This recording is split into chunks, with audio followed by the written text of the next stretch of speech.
Baik, kita mulai. Assalamualaikum warahmatullahi wabarakatuh. Selamat sore, Bapak Ibu, teman-teman semua. Sebelumnya, perkenalkan, saya Jilul, selaku Direktur Eksekutif Masyarakat Transparansi Indonesia atau MTI. Kami ucapkan terima kasih sudah menyempatkan hadir. Sebagai pembuka, hari-hari ini kita mendengar rancangan Undang-Undang Perampasan Aset jadi perbincangan dan selalu jadi perbincangan karena memang tak kunjung disahkan. Nah, di sore hari yang berbahagia ini, yang cerah ini, kita akan sama kontennya ya. Sejauh apa progres pembahasannya dan apa saja sebenarnya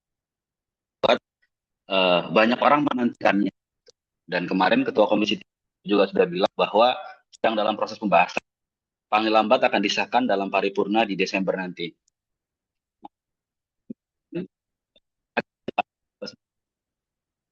Sama-sama.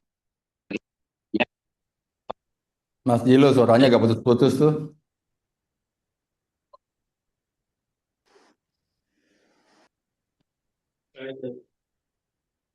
Halo, cek suara saya jelas? Cek, cek, cek. Clear. Oke. Oke, jadi sore hari ini kita akan sama-sama bedah ya bagaimana sebenarnya perampasan aset ya dalam undang-undang kita dalam dalam aturan hukum kita sejauh ini dan apakah memang belum ada dan aturan yang ada belum memadai sehingga kita memerlukan undang-undang baru yang secara eksplisit membahas perampasan aset gitu atau ternyata sudah ada undang-undangnya dan kalau sudah ada apa yang kurang dan mengapa sampai hari ini memang tidak dieksekusi secara secara detail dan secara cukup berani oleh penegak hukum kita karena kita melihat dari korupsi yang ada kerugian negara yang kembali pun tidak menutup gitu. Dan semoga aksi pada sore maksud kami diskusi pada sore hari ini bisa juga menjadi bagian dari diskursus publik yang mewarnai perbincangan belakangan terutama besok ya kita lihat di DPR akan ada aksi dari masyarakat aliansi masyarakat Pati Bersatu dan berbagai aliansi lain akan turun ke DPR untuk menuntut ini. Nah, apakah tuntutan ini sudah cukup tepat disampaikan atau ternyata tuntutan lain lebih lebih strategis dalam rangka menguatkan pemberantasan korupsi.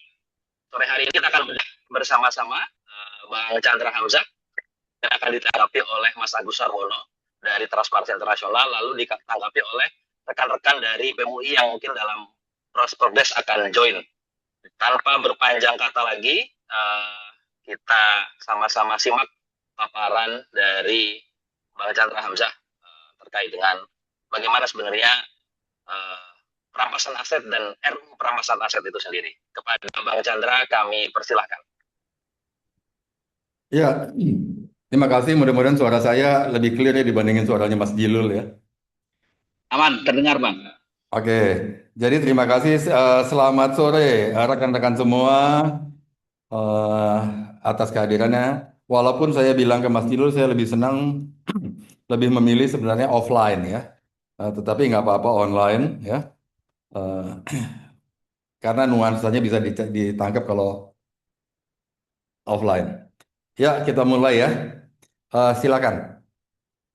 Mas Jilul, slide pertama saya akan bawakan slide mudah-mudahan tidak terlampau Siap. panjang. Ya, sharing.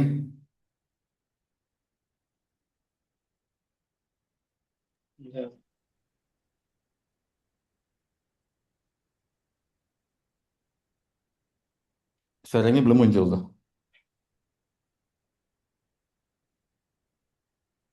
Oke, Ya, sudah terlihat? udah lihat. Ya Ya, Bang. next. Ini nggak penting, next. Nah, ini yang paling penting. Eh, kita mulai dari pertanyaan ini. Apa tujuan diundangkannya Undang-Undang Perampasan Aset?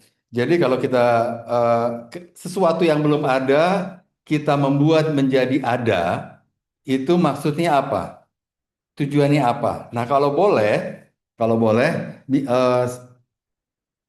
para partisipan di Zoom bisa nulis nggak? Tujuannya apa sih Undang-Undang Perampasan Aset?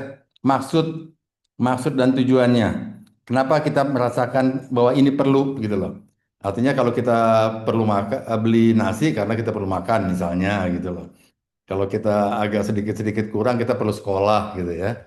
Nah, nah ini ada yang mau nulis nggak tuh? Apa tujuannya? Atau ada yang mau eh, speak up?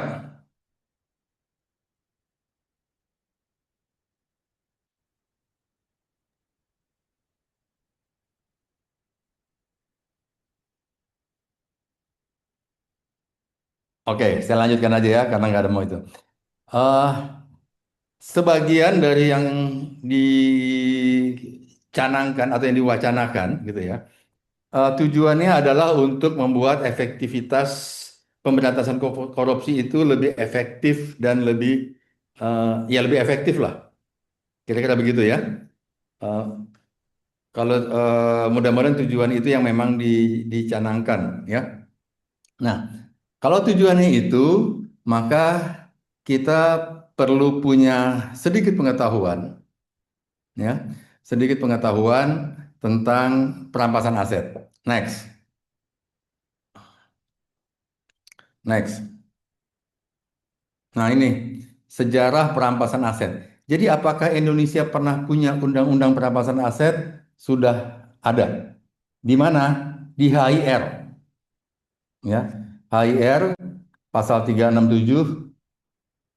Ini coba saya bacakan sedikit ya. Aturan pasal 77 Kitab Undang-Undang Pidana menjadi ya, yang ayat 2-nya, tuntutan membayar denda perampasan barang tertentu kepada ahli waris wakil-wakil ini eh, bisa diajukan ke perkara perdata ya. Jadi ayat satunya dalam perkara pelanggaran tentang mata penghasilan dan sewa negeri itu sudah ada di HIR dulu gitu ya. Nah, next ya. Nah, 368 HIR sudah ada jika seorang yang sudah meninggal setelah hukuman dijatuhkan, maka denda dalam perkara pelanggaran tentang mata penghasilan dan sewa negeri ditagih kepada orang yang ahli waris wakil-wakil yang meninggal. Pasal 3 Sorry, I'm having trouble hearing you. bocor tuh. Nah, Nah, halo?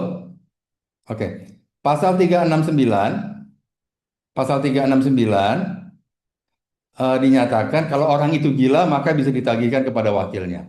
Nah, itu yang ada di HIR, ya.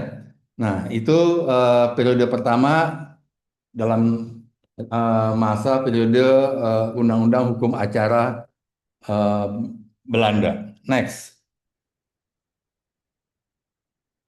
ini HIR ya, next. Nah, apakah pernah ada lagi? Pernah. Ini saya kategorikan sebagai kategori kedua, ya. Kategori dua, ada undang-undang tentang tindak pidana ekonomi. Pasal 16 dinyatakan, jika ada cukup alasan untuk menduga bahwa seseorang meninggal dunia sebelum perkaranya putus, ya, sebelum perkaranya ada putusan dan telah melakukan tindak pidana ekonomi, maka hakim atas tuntutan penuntut umum dapat memutus merampas barang yang disita, memutus bahwa tindakan tata tertib yang disebut pasal 8 sub C dan D dilakukan dengan memberatkan pada harta orang yang sudah meninggal. Ya. Sudah ada di tahun 55 tentang tindak pidana ekonomi, bukan tindak pidana korupsi. Di periode kedua ini hanya untuk tindak pidana ekonomi, bisa dirampas apabila orangnya meninggal. Kira-kira begitu. Berarti sudah pernah ada? Sudah pernah ada. Bagaimana penerapannya dalam praktek? Ya, nanti kita riset lagi lah, gitu ya. Oke, next. Ya. Nah, ini juga di pasal 16 dan ayat 7 Undang-Undang Tindak Pidana Ekonomi, ya. Seseorang yang tidak dikenal, ya, maka bisa dirampas. Yang tidak dikenal adalah orang yang namanya ada, tapi halo, suara saya cukup terdengar ya? dengar Bang, sedikit bocor. Lanjut Bang. Oke. Orang yang nggak dikenal adalah orang yang nggak ketahuan namanya ada, tempat kediamannya dipanggil nggak mau datang, maka hartanya bisa dirampas. Itu di Undang-Undang Darurat tahun 55. Ya. Nah, kemudian di periode kedua ini juga next ini untuk korupsi. Jadi ada dua undang-undang, satu untuk tindak pidana ekonomi, satu untuk tindak pidana korupsi. Ini di tahun 57. Peraturan penguasa militer nomor 6, nomor 8, nomor 11, dan peraturan penguasa militer nomor 13 dan Angkatan Laut nomor Z1. Isinya apa? Next. Nah, di pasal 13-nya dinyatakan dalam Undang-Undang nomor 8, harta benda yang tidak terang siapa pemiliknya, maka segera diumumkan ya, untuk yang merasa berhak bisa mendapatkan kembali. Apabila 30 hari setelah pengumuman nggak ada yang ngeklaim, maka dinyatakan sebagai milik negara. Ini untuk tindak pidana korupsi. Next. Nah, Undang-Undang Penguasa Militer nomor 11 dinyatakan perbuatan yang melawan hukum adalah perbuatan atau kelalaian yang mengganggu orang lain, bertentangan dan segala macam. Pasal 2-nya menarik. Harta benda yang asal mulanya diperoleh dari perbuatan tersebut di atas B dan C saja, bukan bukan A sama D, disita oleh penguasa militer dan menjadi milik negara. Sudah pernah ini diundangkan. Sudah pernah diundangkan, ya. Oke, next. Nah, ini juga peraturan penguasa perang tahun 58, ya. Harta benda yang dapat disita, harta benda atau barang yang sengaja didapat karena dipunyainya oleh penguasa, harta benda yang tidak terang pemiliknya, harta yang tidak seimbang dengan penghasilan. Ini mirip-mirip illicit enrichment. Harta benda yang asal usulnya melawan hukum. Ya. Harta benda yang keterangannya tidak benar setelah ditanya. Harta benda yang dipindah atas nama orang lain untuk menghindari beban gitu ya. Ini mirip-mirip tindak pidana pencucian uang. Ya. Dan kemudian pasal 19, sekedar peraturan penguasa perang ini tidak dengan maka pengadilan tinggi berpedoman pada hukum acara yang berlaku di pengadilan negeri, hukum acara perdata. Jadi prosesnya adalah melalui perdata. Jadi undang-undang Perpu nomor 11, nomor 13 sudah pernah membuat hal ini. Oke. Next. Nah, bagaimana bagaimana undang-undang itu hadir? Kita bisa lihat dalam bukunya Aha Nasution, Memenuhi Panggilan Tugas ya. Waktu itu keadaan darurat ya. Jadi Nasution berhak mengeluarkan peraturan penguasa militer. Saya terpaksa mengadakan tindakan yang kurang disetujui oleh kabinet dan presiden, ialah memanggil menteri-menteri dan tokoh-tokoh politik ke Bandung yang dianggap perlu diperiksa. Menteri-menteri dan tokoh-tokoh ini patut dikasih garis bawah. Yang dipanggil adalah para pejabat negara. Di Jalan Setiabudi di bawah Villa Isola, sekarang kampus IKIP Bandung. Ya, disewa beberapa bungalow, tokoh-tokoh ini diisolasi berhari-hari, mirip seperti pengisolasian yang terjadi di kerajaan Arab Saudi kemarin, sepertinya tuh. Untuk menginventaris kekayaannya dan mendapat penjelasan tentang asal-usulnya. Ya. Sebelum memulai tindakan ini, saya telah mengumumkan bahwa saya setiap saat bersedia diperiksa. Jadi Nasution sendiri bilang, sebelum saya undangkan ini, saya sendiri siap diperiksa. Saya nggak tahu nih pejabat negara sekarang berani ngomong begini apa enggak. Adalah suatu pekerjaan yang tak sulit karena milik saya hanyalah mobil dam dan perabotan rumah tangga yang telah usang yang saya beli dari dinas. Mertua saya juga sedang berusaha membeli kediaman saya dari pemiliknya orang Bandung, kemudian dan selanjutnya. Karena kita tidak punya bahan-bahan info yang cukup, maka tak berhasil mencatat kekayaan itu. Apalagi penelusuran asal muasalnya. Waktu itu belum ada LKPN, jadi Nasution gagal lah. Jadi mirip-mirip ini yang disampaikan adalah illicit enrichment. Ya, lihat bagian bawahnya. Dalam pada itu, tokoh-tokoh masyarakat politik yang datang memprotes saya, seperti Wakil Ketua DPR, Aruji Kartawinata. Ada pula yang jadi terus saya rasakan menjauhi saya, seperti Menteri Iskak. Ada pula yang tidak mau memenuhi suatu panggilan lagi, seperti Menteri Sumitro Joyo Hadikusumo, bapaknya presiden, dipanggil sama Siliwangi. Beliau ini lolos ke daerah Dewan Banteng dan kelak melalui Pantai Asahan pergi ke Malaysia menjadi tokoh PRRI di luar negeri, dibantu oleh Rangkuti dan kawan-kawan. Sudah pernah dijalankan waktu itu, ya. Oke, next. Nah, itu periode kedua. Periode pertama akhir, periode kedua adalah Undang-Undang Tindak Pidana Ekonomi dan Tindak Pidana Korupsi, ya. Nah, periode ketiga ada di Undang-Undang 371. Jika adalah alasan yang cukup menduga bahwa seorang yang meninggal dunia sebelum atas perkaranya ada putusan yang tidak dapat diubah lagi, telah melakukan suatu tindak pidana korupsi, maka hakim atas tuntutan penuntut umum dengan putusan pengadilan dapat memutuskan merampas barang-barang yang telah disita. Sudah ada. Pelaksanaannya eh, kita riset lagi nanti. Next. Nah, ini periode keempat. Periode keempat 3199, ya. Sebagaimana telah diubah, ini bukan 1 2003 nih, 20 2001, maaf salah tulis, ya. Kemudian 35 2009, 1 2026 tentang narkotik sudah ada, pencegahan perusakan hutan sudah ada. Oke, next. Nah, kita sudah melihat sejarah, entar dulu, ya boleh. Kita sudah melihat sejarah bahwa perampasan aset sebenarnya bukan hal yang baru di Indonesia. Ya, bisa pernah melalui pidana, juga ada yang perdata, hasilnya bagaimana, bisa kita cek sama-sama nanti ya. Saya sendiri belum mengecek ya. Nah, kemudian kita masuk draft Undang-Undang Perampasan Aset yang sekarang. Next.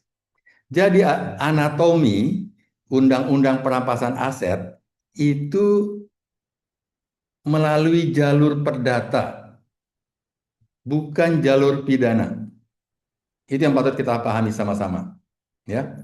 Dan kita juga sudah paham, jalur perdata itu ada gugatan, ada atau permohonan, kemudian ada banding, ada kasasi, ada bantahan segala macam.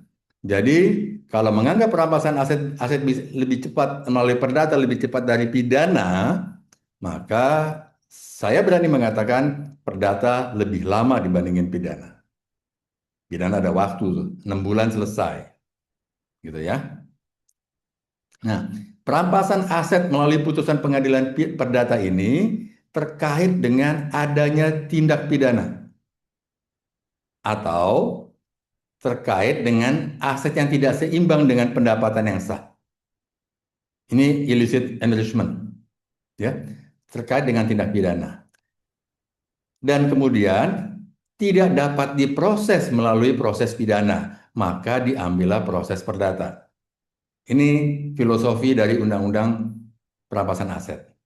Ya, kemudian eh, aset yang tidak seimbang harusnya terkait dengan pegawai negeri dan penyelenggara negara saja. Kenapa tidak dapat diproses melalui pidana? Karena tersangka terdakwanya meninggal. Kemudian tidak cukup bukti satu unsur atau lebih. Atau ya dalam tindak pidana asetnya belum dirampas dan lain-lain. Jadi nggak ada tuh. Jadi saya mengajak untuk membaca draftnya dan mudah-mudahan ada yang bisa mendapatkan draft terakhir. Jargon memiskinkan aset koruptor, memiskinkan koruptor segala macam, dalam draftnya nggak ada bunyi-bunyi begitu tuh. Jadi perampasan aset hanya apabila meninggal atau nggak ada bukti karena lepas, kan itu lepas, atau asetnya belum dirampas di putusan pidana. Ya. Kalau ini kita bahas satu persatu, pasal per pasal, aset yang dapat dirampas. Next. Nah ini, kita mulai dari bab 2, aset tindak pidana yang dapat dirampas. Bab 2 itu ada pasal 5, pasal 6, dan pasal 7. Pasal 5, pasal 6, dan pasal 7. Saya nggak mau bahas pasal-pasal lainnya yang nanti kepanjangan, saya hanya mau melihat dalam kesempatan kali ini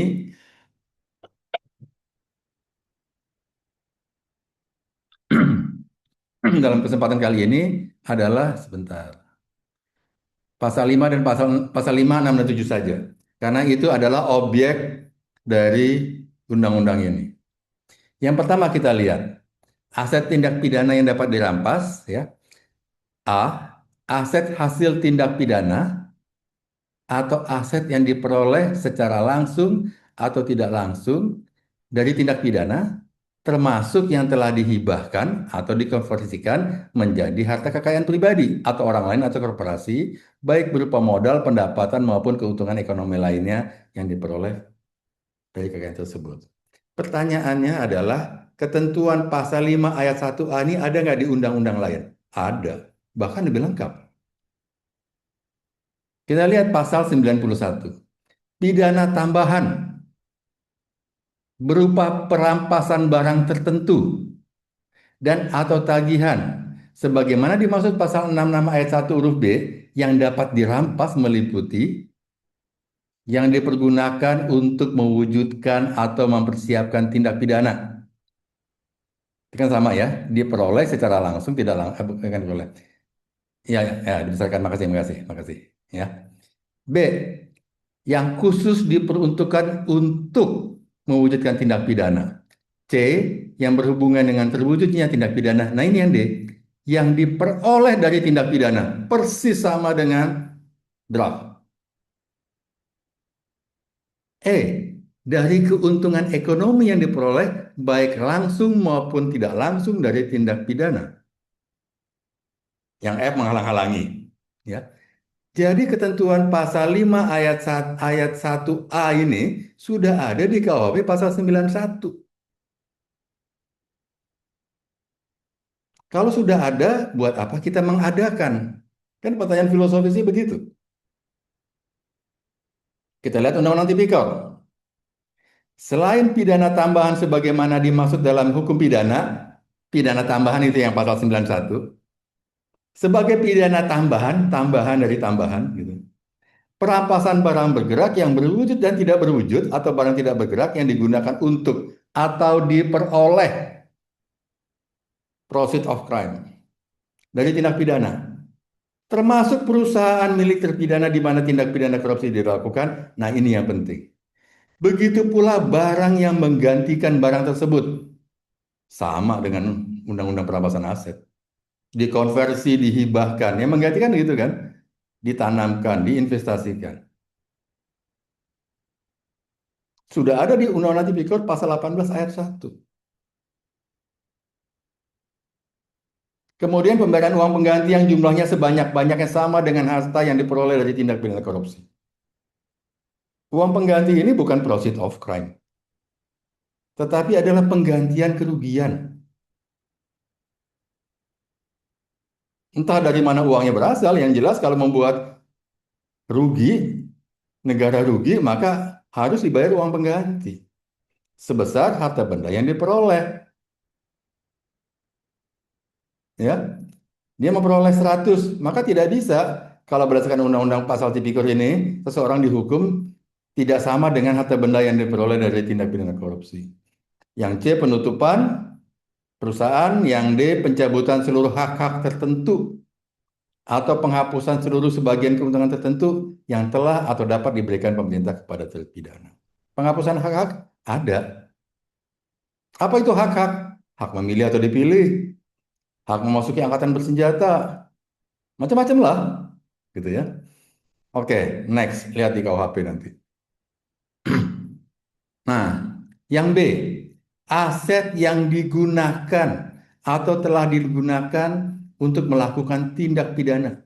Pasal 91 lagi balik yang A, dipergunakan untuk mewujudkan atau mempersiapkan tindak pidana, dibuat diperuntukkan untuk mewujudkan tindak pidana, berhubungan dengan terwujudnya tindak pidana. Ada 3 kriteria, bisa A, bisa A atau B, bisa C, bisa A, B, C, bisa A, B, bisa A, C. Lebih lengkap. Pasal 18 ayat 1 Undang-Undang Tipikor naik ke atas. Yang digunakan untuk atau diperoleh dari, digunakan untuk instrument of crime, diperoleh dari proceeds of crime, termasuk perusahaan milik pidana. Begitu pula barang yang menggantikan barang tersebut. Sudah ada itu dalam pasal 18 Undang-Undang Tipikor. Pasal 5 ayat 1B. Bahkan lebih lengkap. Next. Kita lihat pasal-pasal berikutnya. Ya, tolong misalkan. Aset lain milik pelaku tindak pidana sebagai pengganti aset yang telah dinyatakan dirampas oleh negara. Oke, kita lihat Undang-Undang Tipikornya. Pembayaran uang pengganti sudah ada. B. Yang jumlahnya sebanyak-banyaknya sama dengan harta benda yang diperoleh dari tindak pidana korupsi. Next.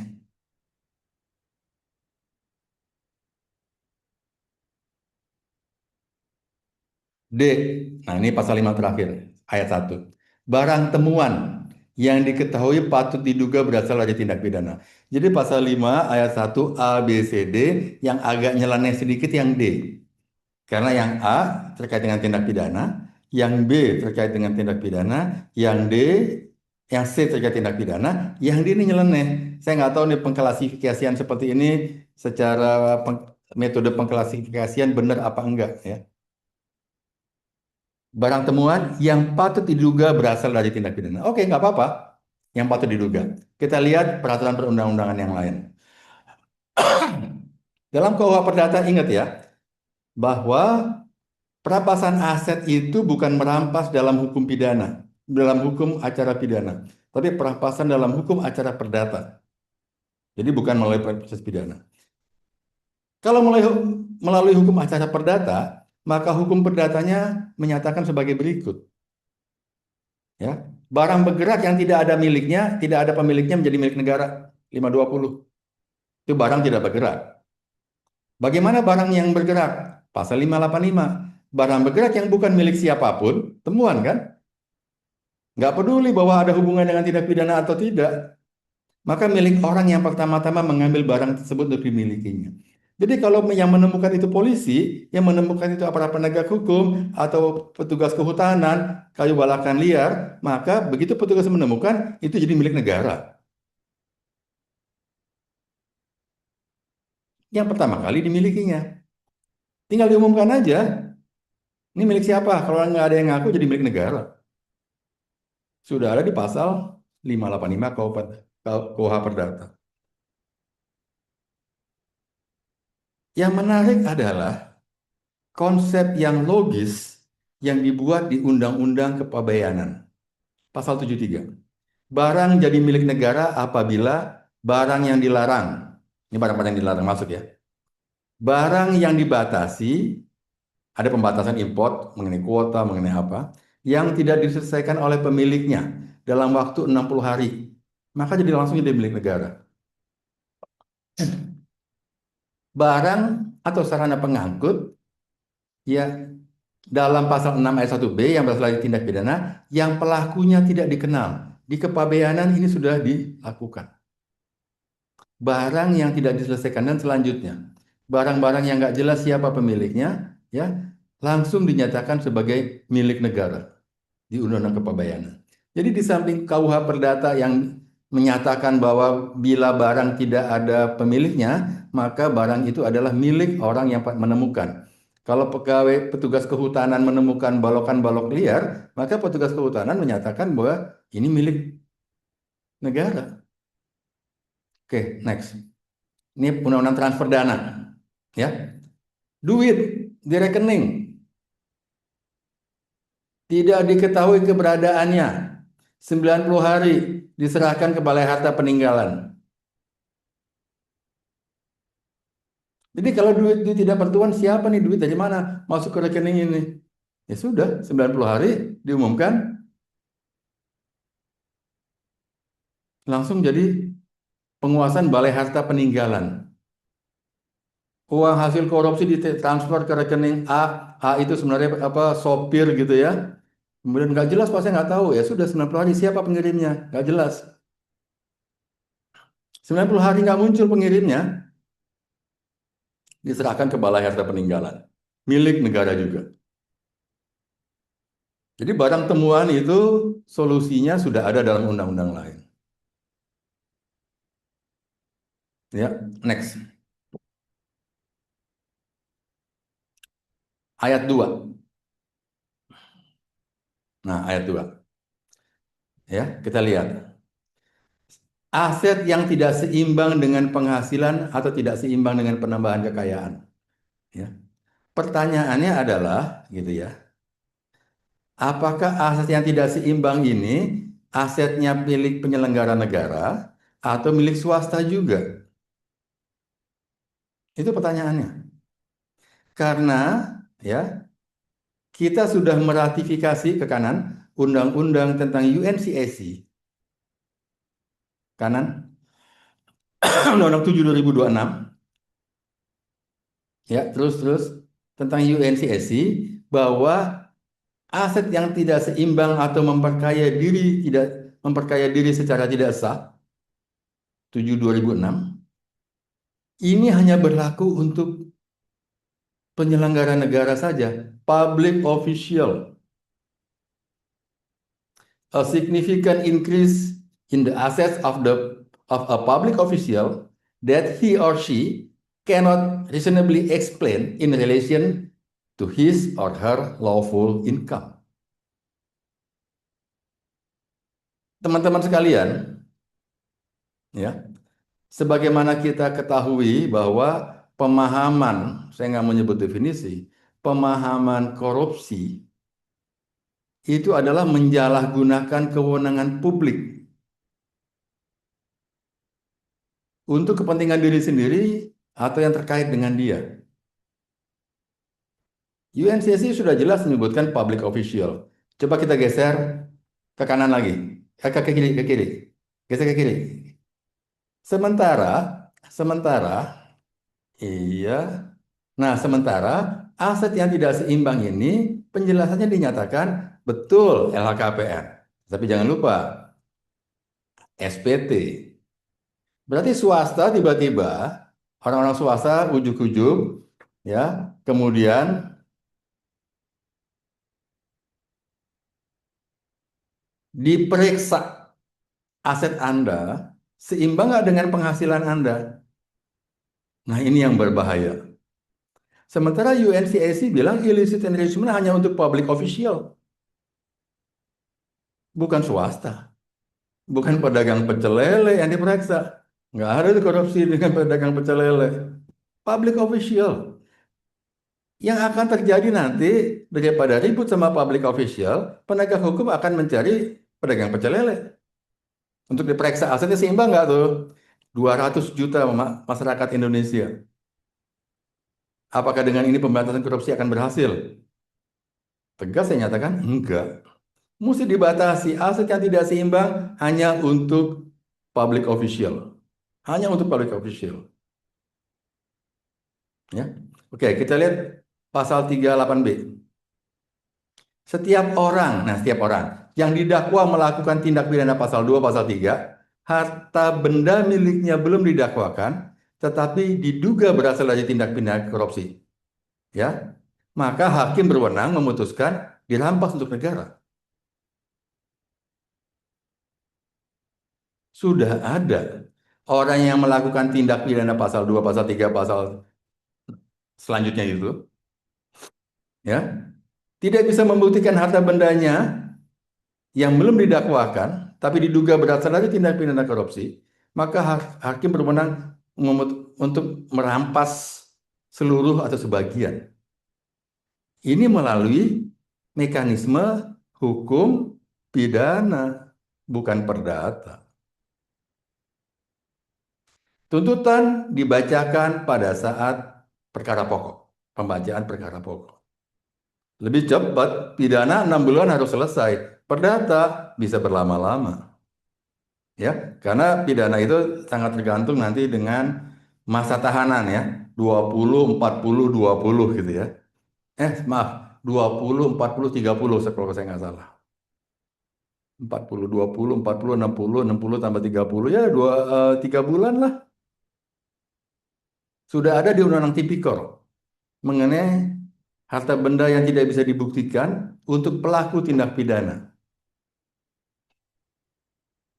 Oke, next.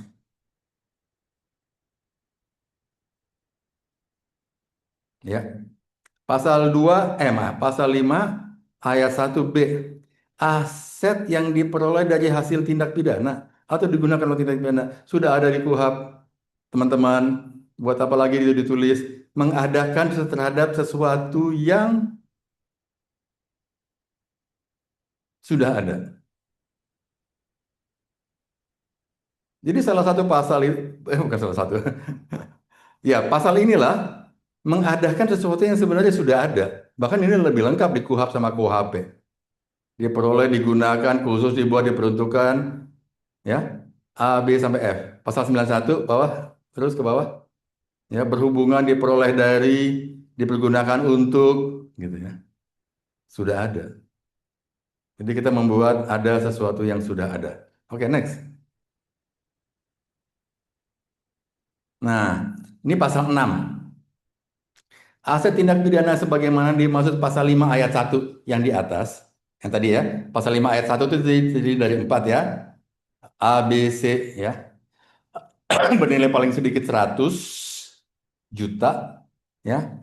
Pidana penjara 4 tahun. Nah, kita lihat di undang-undang lain.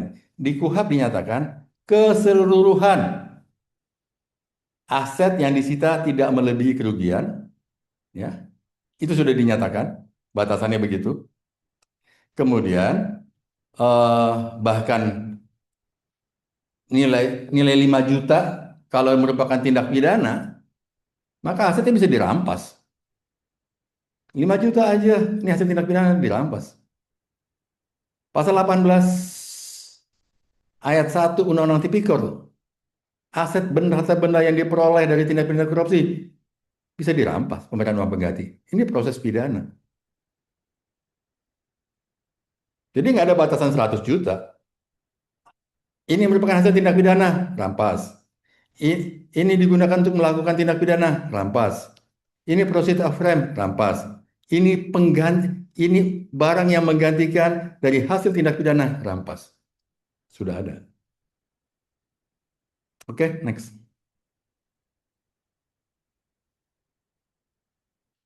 Ya, ini pasal 7.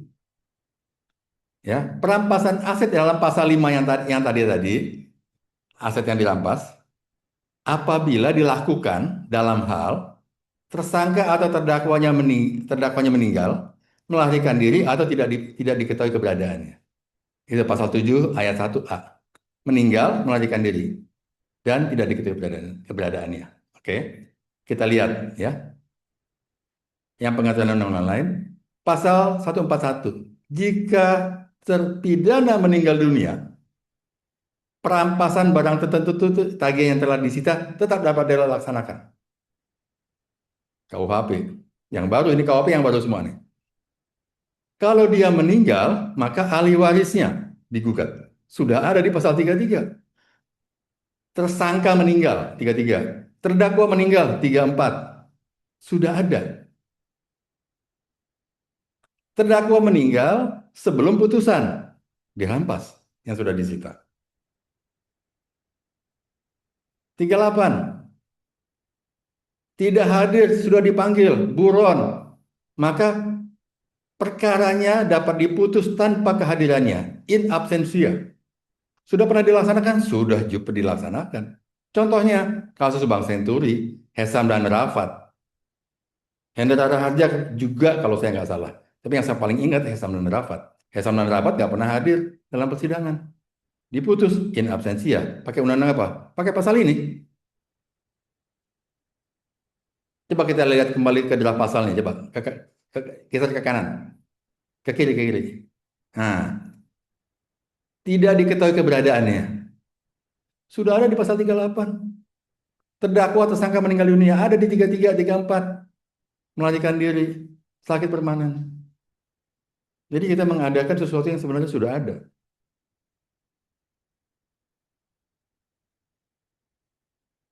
Oke, next. Ya. terdakwanya diputus lepas dari segala tuntutan hukum.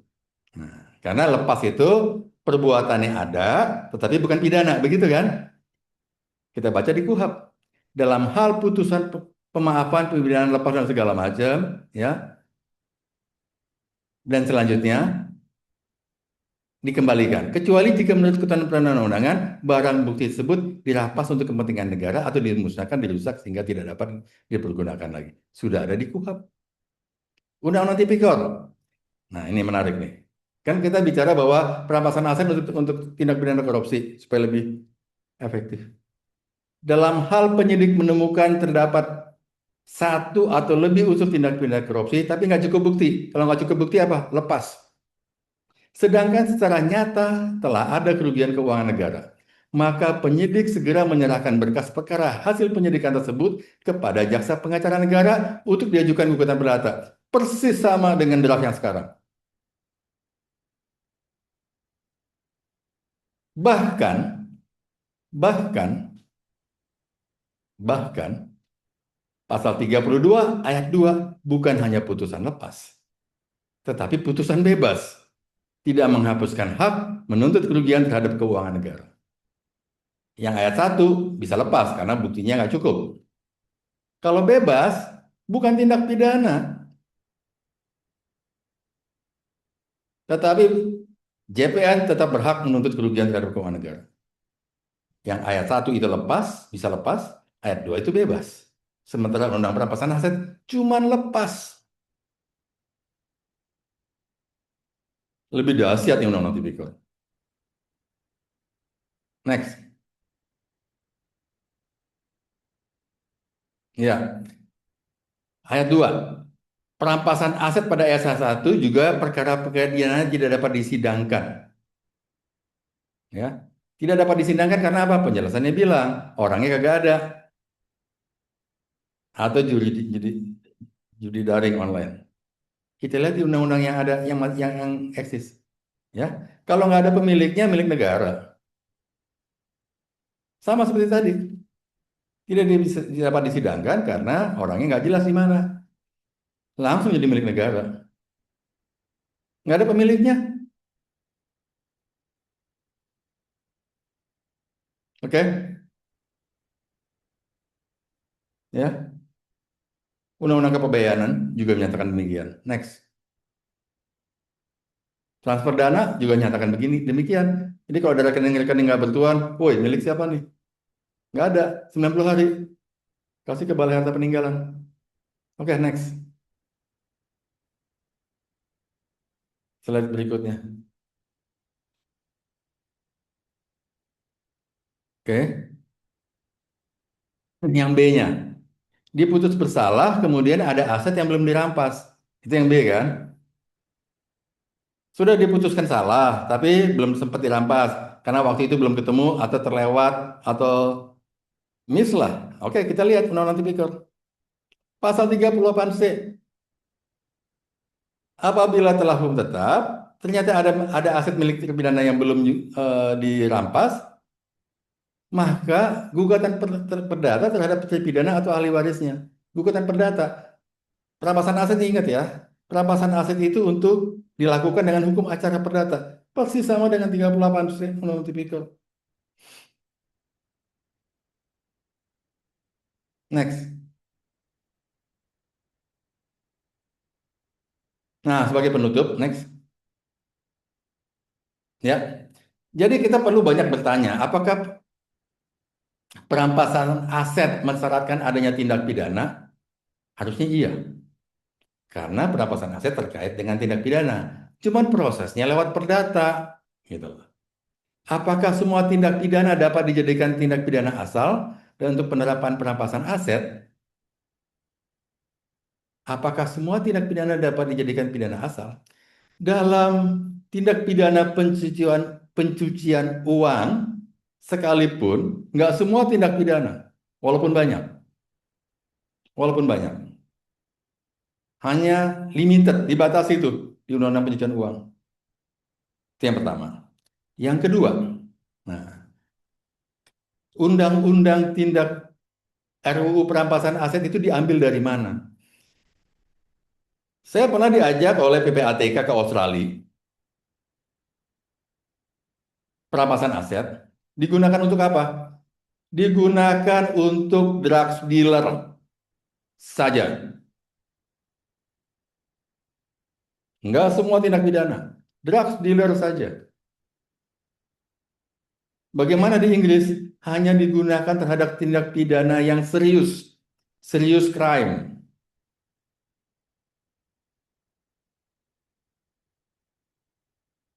Jadi pertama harus ada tindak pidana dan tidak semua tindak pidana. Nah, kemudian hukum acaranya, nanti kita baca pasal-pasal selanjutnya, hukum acaranya itu tumpang tindih. Hukum acara pidana, administrasi, perdata, gitu ya. Itu yang perlu juga dibenahi, ya. Karena kalau sekali menggunakan hukum acara perdata, maka tertiblah menggunakan hukum acara perdata. Kalau menggunakan pidana, tertiblah menggunakan hukum pidana. Jadi, undang-undang perampasan aset ini absorb, kita adopsi dari negara-negara yang menganut hukum common law. Inggris, Australia, mungkin juga Amerika, di mana ada penyitaan secara in rem. Ya. Sementara Sementara Indonesia menganut azas hukum, tradisi hukum civil law, di mana ada hukum pidana, hukum administrasi, dan hukum acara dan hukum perdata. Ya. Di Eropa, coba kita masuk ke next dulu, next dulu, next dulu, next dulu. Nah, sebagai informasi, di Belanda pernah dicoba yang namanya Wetsvoorstel itulah bahasa Belanda lah. Confiscatie criminele goederen. Rancangan undang-undang ini tidak pernah diberlakukan. Setelah dimintakan nasihat Raad van State Desember 2002, undang-undang ini ditarik kembali pada tahun 2024. Karena arahan dari Lembaga Konstitusi Uni Eropa mewajibkan mekanisme harus diterapkan lewat pidana, bukan perdata. Apa yang terjadi di sana? Kenapa sampai Uni Eropa menyatakan demikian? Silakan dipelajari, silakan diriset. Uni Eropa adalah negara-negara yang menganut tradisi hukum civil law, menyatakan demikian.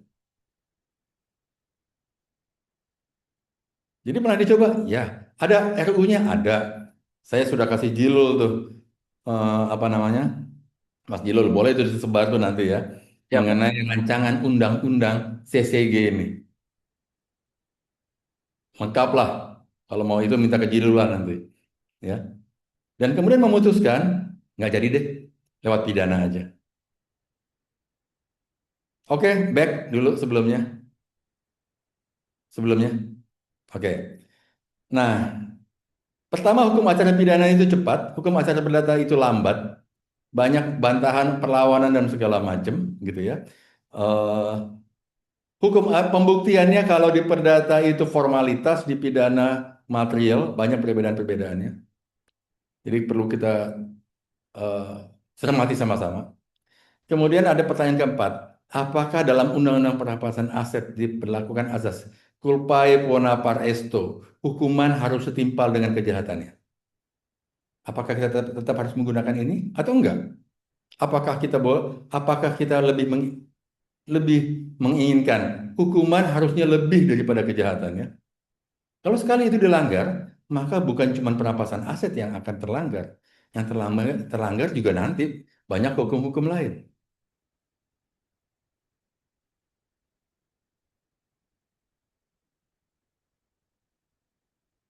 Oke, next. Nah, ini ada dikeluarkan oleh World Bank. Kalau kita masih percaya World Bank sebagai lembaga yang punya otoritas, dalam bukunya Stolen Asset Recovery dinyatakan, ya, prime imperatif nomor 3. Non-conviction based asset forfeiture should be available when criminal prosecution is unavailable or unsuccessful. Jadi kalau nggak berhasil dipidana, baru kemudian perampasan aset. Jadi pidananya dulu dijalankan. Permasalahannya adalah hukum pidana kita, hukum material pidana kita sudah seluruhnya mencakup yang ada di perampasan aset sekarang yang dimasukkan dalam proses perdata. Satu-satunya yang nggak ada cuma satu, dua. Satu mengenai illicit enrichment. Yang kedua adalah mengenai barang temuan. Cuma dua itu yang masih ragu-ragu, masih kurang kuat dalam hukum pidana kita, hukum baik KUHP maupun KUHAP maupun Undang-Undang Tipikor. Cuma dua. Satu, illicit enrichment. Apa nggak lebih baik kalau kita membuat undang-undang tentang illicit enrichment dengan mengacu, coba balik ke atas illicit enrichment, ANKEK, dengan mengacu norma yang sudah kita ratifikasi sendiri. Atas lagi. Atas lagi. Atas lagi. Ya, lewat. Nah ini, coba dibesarkan. Dengan mengacu kepada artikel 20. Artikel 20 ini sudah jadi norma, teman-teman. Tetapi belum menjadi delik. Saya harap teman-teman juga bisa membedakan antara norma dengan delik. Dia sudah jadi norma. Normanya apa? Public official, ya, yang tidak bisa menjelaskan secara masuk akal, ya, asetnya dengan income-nya.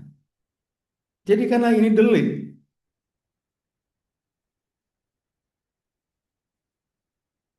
karena korupsi sebagaimana kita pahami adalah penyelewengan atau penggunaan kewenangan publik untuk keuntungan pribadi.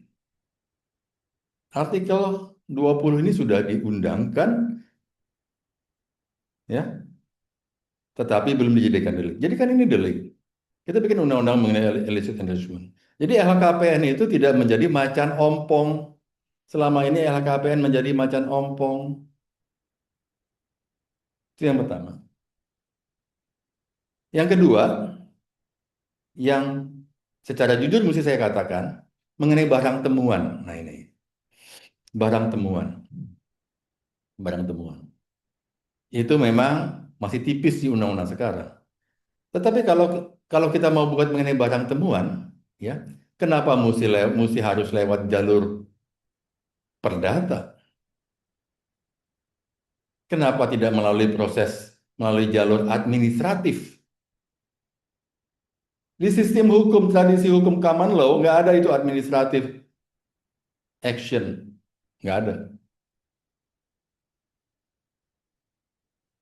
Karena mereka nggak ada pembagian itu. Di Indonesia, negara hukum, tradisi hukum civil law, ada itu upaya administratif yang bisa dilakukan oleh negara. Jadi kalau ada barang temuan, bikin prosedur administratif, diumumkan siapa ini pemilik barang, katakanlah 90 hari atau 30 hari nggak ada yang mengaku, maka jadi milik negara. Selesai. Nggak perlu menggugat ke pengadilan. Kalau ada yang mengaku sebagai miliknya, maka kita perlu tanya, Anda dapatkan ini dari mana? Ini atas usaha legal atau ilegal? Dan secara common sense, walaupun common sense kadang-kadang sesat gitu ya, tapi kita pakai aja, bahwa apabila itu diperoleh dari hasil yang ilegal, nggak ada yang akan muncul mengaku sebagai miliknya. Narkoba ditangkap, siapa pemiliknya nggak ada yang muncul tuh. Penyelundupan narkoba, penyelundup itu nggak ada yang muncul. Kayu balakan nggak ada yang muncul. Mereka munculnya di mana? Mereka munculnya nanti pada saat barang itu dilelang. Kayu balakan dibiarkan biar diangkut oleh negara ke tempat pelelangan dan mereka akan ngebid dalam proses pelelangan dan bekerja sama dengan oknum-oknum pejabat yang melakukan lelang. Itu yang terjadi sekarang. Jadi mereka membiarkan negara mengeluarkan ongkos untuk mengangkut dan kemudian dilelang dan mereka beli dari lelang. Itu prakteknya. Kan permasalahannya bukan bahwa itu kayu-kayu itu kemudian apa menjadi tidak tertangani. Sama negara dirampas kok kondisi sekarang dan kemudian dilelang. Yang kita perlu antisipasi adalah orang-orang yang menang lelang itu. Harganya nggak boleh murah. Gitu loh. Oke, next. Terus penutup ini tadi sudah. Nah ini apabila pidana tidak berhasil. Jadi kalau pidana berhasil buat apa aset forfeiture ini dilakukan? Next. Ya, next. Nah ini di Belanda pengalaman silakan dianukan nanti minta minta vela lah ke Mas Jilun. Mungkin itu aja diskusinya singkat aja. Kalau ada pertanyaan silakan. Pokoknya intinya adalah kesimpulannya adalah upaya untuk membuat RUU perampasan aset dengan draft yang saya baca itu pekerjaan sia-sia. Karena apa? Karena hampir seluruhnya sudah ada. Yang belum ada apa? Cuma dua. Illicit arrangement dan barang temuan. Barang temuan pun sebenarnya sudah ada di KUH Perdata. Dan selama ini dalam praktik juga sudah dilakukan proses administratif. Yang belum ada illicit enrichment. Maka buatlah undang-undang illicit enrichment. Itu yang pertama. Yang kedua, mungkin kalau teman-teman ingat diskusi yang menarik antara Profesor Mahfud MD dengan Bambang Pacul di DPR. Silakan dilihat di Google. Di situ Bambang Pacul bilang, Pak Mahfud, Anda salah menyampaikan ini lewat DPR. Kalau saya kira-kira intinya begitu loh. Korea ini tunduk kepada ketua partai. Kalau Pak Mahfud minta rancangan undang-undang perampasan aset, silakan ngobrol dengan ketua partai. Mungkin bisa, kata Pak Pacul. Tetapi kalau Pak Mahfud minta rancangan undang-undang pembatasan transaksi uang kartal, wah repot kita, bisa mati kita semua. Jadi yang ditakutkan DPR sebenarnya bukan undang-undang perampasan aset, tapi undang-undang pembatasan transaksi uang kartal. Karena dengan begitu mereka nggak bisa nyuap, gitu. Nggak ada tuh uang-uang yang 74 kilo sama uang-uang yang kartal itu loh. Itu mereka lebih takut. Silakan teman-teman buka lagi percakapan Pak Mahfud dengan Bambang Pacul. Itu sangat menarik. Ambillah, perjuangkanlah yang anggota DPR itu paling takut. Bukan perampasan aset, tapi pembatasan uang kartal. Jadi kalau mau didorong itu ada dua, undang-undang mengenai illicit enrichment dan undang-undang pembatasan uang kartal. Mungkin itu aja sebagai pembuka. Terima kasih. Saya lebih senang nanti bicara secara offline lah, supaya kita bisa diskusi lebih panjang. Makasih. Makasih Mas Jilu. Siap. Terima kasih Bang Chandra atas pencerahannya ya. Mungkin nggak semua di sini orang hukum, tapi memahami bagaimana komparasi yang dilakukan oleh Bang Chandra, apa yang dibahas di pasal-pasal di perampasan aset dan apa yang sebenarnya sudah ada dalam norma maupun delik hukum kita gitu. Dan tadi berkali-kali diulang, kenapa tidak bisa dieksekusi dengan baik? Silahkan di riset sendiri.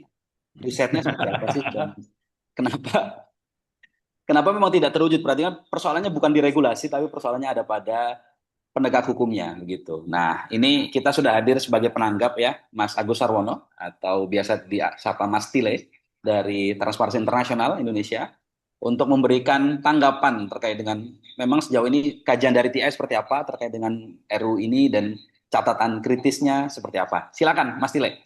Ya, Mas, makasih Mas Jilul. Hormat Bang Chandra. Sehat, Bang. Sehat. Saya izin ngedut ya, boleh ya? Ngedut. Main kan Bang sebagai perokok. Makasih Mas Jilul. aku rasa pertanyaan kritis Bang Chandra itu memang penting untuk jawab bersama ya. Setidaknya saya mencatat betul apa yang disampaikan Bang Chandra soal seberapa serius sih sebetulnya negara untuk memiskinkan pelaku kejahatan gitu ya. Dalam hal ini tentu dalam konteks apa perampasan aset tentu bicara soal isu korupsinya begitu ya. Dan kedua, saya juga penting nih untuk bertanya ke Bang Chandra nih sebetulnya bagaimana sih posisi Abang terhadap dengan setidaknya terhadap undang-undang atau rancangan undang-undang perampasan aset hari ini. Tapi kan dari statement beliau di akhir itu kan ya untuk apa lagi kalau draftnya model kayak begitu ya untuk apa lagi kan begitu ya kurang lebih ya. Tapi setidaknya dalam dalam kerangka kerja transparansi internasional Indonesia, undang-undang perampasan aset itu kan sudah cukup lama ya kalau tidak salah Bang ya. 2008 kalau tidak salah dari zaman zaman Oh, enggak, apa?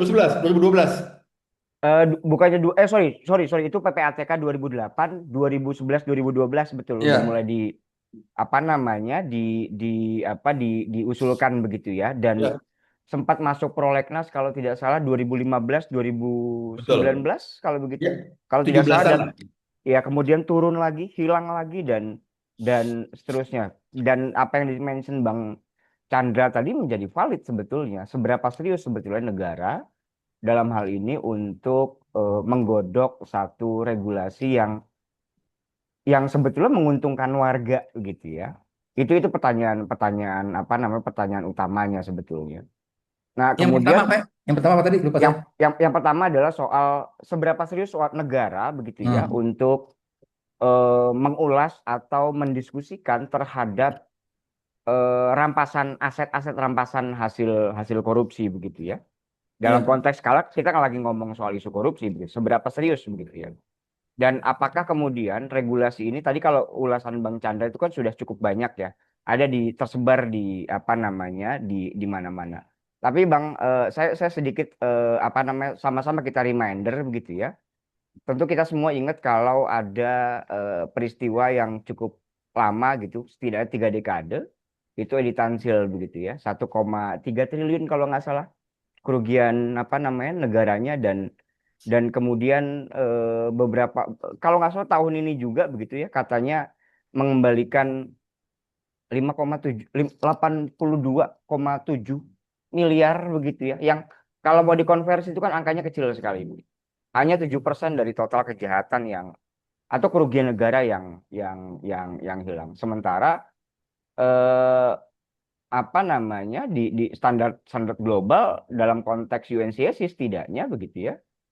Ya pemberantasan korupsi itu butuh yang namanya aset instrumen perampasan gitu ya, instrumen perampasan apa namanya asetnya begitu. Nah, di sisi lain gitu ya, kita tahu persis bahwa kejahatan korupsi begitu, kemudian pencucian uang dan juga mafia atau kejahatan-kejahatan yang terorganisir saat ini kan trennya tidak lagi menjebloskan, koreksi ya Bang kalau salah, menjebloskan ke penjara begitu ya. Tapi bagaimana strateginya, strategi lain, ada strategi lain yang kemudian yang merampas hasil hasil kejahatannya begitu.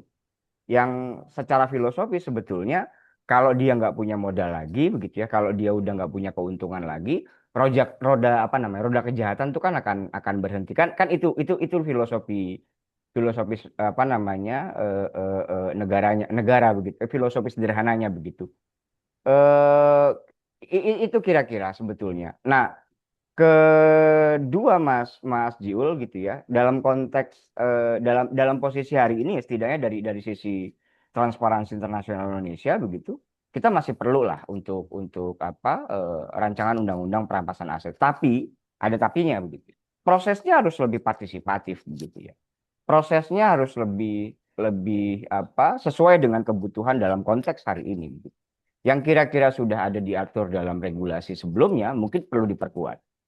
Tadi Bang Chandra mention soal illicit enrichment. Itu juga menjadi penting sebetulnya untuk di apa namanya diuji begitu ya. Tapi kan posisi hari ini Bang Chandra dan teman-teman prosesnya sangat tertutup begitu ya. Proses penyusunan regulasinya sangat tertutup. Setidaknya sampai dengan hari ini begitu ya. Kemarin saya ditanya sama Mbak Santi IDN Times gitu ya. TI pernah diundang nggak sih sama Komisi Komisi 3? Saya sampai catat Bang, sampai buka ini Bang Chandra, buku surat masuk. Saya cek betul dari tahun lalu sampai dengan setidaknya dari kemarin, hari Selasa kemarin. Surat masuk dari DPR khususnya Komisi 3 yang bahasan soal isu perampasan aset. Itu nggak ada. Saya cek ke teman-teman yang pegang admin info, itu juga nggak ada. Sebetulnya seberapa serius pertanyaan utamanya negara untuk membahas satu regulasi soal apa rancangan undang-undang perampasan aset. Rancangan undang-undang perampasan aset ini kan akan naik lagi gitu ya. Ketika ada pergunjingan ruang publik gitu ya. Ini fakta yang nggak bisa kita apa namanya pungkiri begitu. Banyak buzzer-buzzer yang kemudian mencoba untuk mengkonekkan kenapa harus ini isunya, kenapa harus urusan bencana Aceh, kenapa harus urusan bencana di Flores, kenapa harus urusan kebakaran, kenapa nggak fokus ke isu soal perampasan aset dan seterusnya dan seterusnya. Pada akhirnya saya melihatnya dalam kacamata ruang-ruang digital, perampasan aset ini jadi pada akhirnya dari sisi kerangka kerangka komunikasi publik jadi apa namanya, jadi modalitas untuk terus dipergunjingkan meskipun jadi satu ruang bahwa ini kemudian digoreng sedemikian rupa agar bisa mengalihkan isu dan seterusnya dan seterusnya. Nah, dalam posisi hari ini tentu kita masih memerlukan Bang Chandra dalam konteks apa namanya rancangan undang-undang perampasan aset. Tapi yang seperti apa itu perlu kita jawab bersama, itu perlu kita ulas bersama. Ketiga adalah eh tadi Bang Chandra sudah mention, sudah banyak kok diatur di mana-mana. Apakah kemudian APH kita kemudian menerapkan itu? Gitu kan sejauh ini tidak banyak di apa namanya dilakukan gitu ya. Tadi menurutku contohnya sangat sangat sangat sangat clear banget. Ada hasil apa kayak kayu pembalakan liar yang kemudian tidak diakui dan ketika disita oleh negara kemudian dilelang, si pelaku kejahatan itu kemudian ikut bidding gitu. Itu Iya, kan jadi iya, hal iya, iya. ini kan jadi hal yang sangat keliru sebetulnya. Maka perlu perlu perlu strategi utama begitu atau strategi yang paling penting, strategi penting gitu ya untuk memperkuat di apa namanya teman-teman di APH kita. Nah, sementara kalau melihat dari apa dari kerangka kerangka apa namanya kerangka globalnya begitu.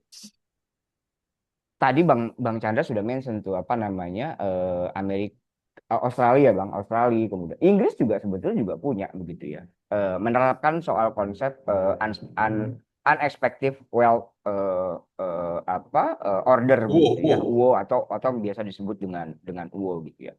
Mekanisme ini kan mewajibkan seseorang khususnya begitu ya, pejabat pejabat publik atau pelaku kriminal untuk bisa menjelaskan hak apa namanya asal usul kekayaannya begitu ya. Nah kan itu. Nah dalam konteks Indonesia seperti apa? Dalam konteks draft rancangan undang-undang perampasan aset hari ini itu seperti apa begitu ya. Nah lagi-lagi saya akan balik ke pertanyaan utama kami begitu ya. Seberapa serius sebetulnya teman-teman di DPR untuk membahas rancangan undang-undang perampasan aset? Banyak teman-teman organisasi masyarakat sipil, saya rasa banyak sekali organisasi masyarakat sipil, ICW, TI, dan juga saya yakin kawan-kawan MTI juga tidak diundang gitu ya. Karena ada satu grup Bang Chandra yang mengadvokasi rancangan undang-undang perampasan aset, teman-teman yang diundang oleh Komisi 3 itu kita tidak banyak mengenal. Kita kenal dewan-dewan pakarnya begitu ya. Tapi lembaga masyarakat sipilnya itu kita nggak pernah mengenal. Dan saya pribadi setidaknya tidak mengenal siapa yang diundang oleh teman-teman di komisi komisi apa namanya 3. Nah sementara kalau di Asia Tenggara begitu ya, misalnya di Thailand gitu, yang sebetulnya negara yang cukup sukses sebetulnya untuk mengadopsi soal konsep NCB non convection base gitu ya dengan struktur kelembagaan yang sesungguhnya terintegrasi begitu ya antara AMLO atau PPATK ya, anti money laundering officer-nya dengan juga dengan APH-nya begitu. Saya rasa itu Mas Mas apa Julul yang bisa aku apa saya tidak respon dan tidak menanggapi apa yang disampaikan oleh Bang Chandra tapi sedikit berbagi dari kami. Terima kasih. Terima kasih Mas Tile atas catatan kritisnya dan memang kita perlu kawal betul ya. Ini Desember berarti kan kalau dipotong masa reses setidaknya 8 pekan. Apakah mungkin mengejar dalam masa yang sangat pendek itu? Nah, Mungkin sebelum direspon, mungkin aja Mas, undang-undang TNI cuma beberapa hari. hmm, kita dorong nih partisipasi bersama benar-benar bisa dibuka di Komisi 3. Sebelum direspon oleh Bang Chandra, ini ada teman-teman BEM UI yang hadir di sini. Kami persilakan ada Namora dan kemudian ada Mas Ilham. Silakan teman-teman BEM UI. Ada catatan kritiskah terkait dengan RUU perampasan aset dari BEM UI? Silakan.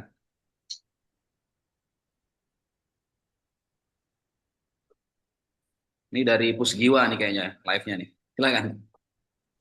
Tes apakah suara saya terdengar, Mas? Aman. Oke. Eh, Sebenarnya aku ada beberapa catatan dari apa yang sudah Pak Chandra sampaikan, tapi sebelumnya perkenalan dulu. Kenalkan, nama aku Nur Muhammad Ilham. Aku dari staf kajian strategis BEM UI 2026. Ini Pusgiwa Eh, ya? Saya lagi di ruang DPM FIB, Pak. Oh, bukan Pusgiwa. Kalau Pusgiwa aku belakangnya gue mau lihat. Gue udah lama ke sana. Saya tadi habis ada kelas terus nyari tempat buat Zoom, jadi langsung ke sini, Pak. Oke.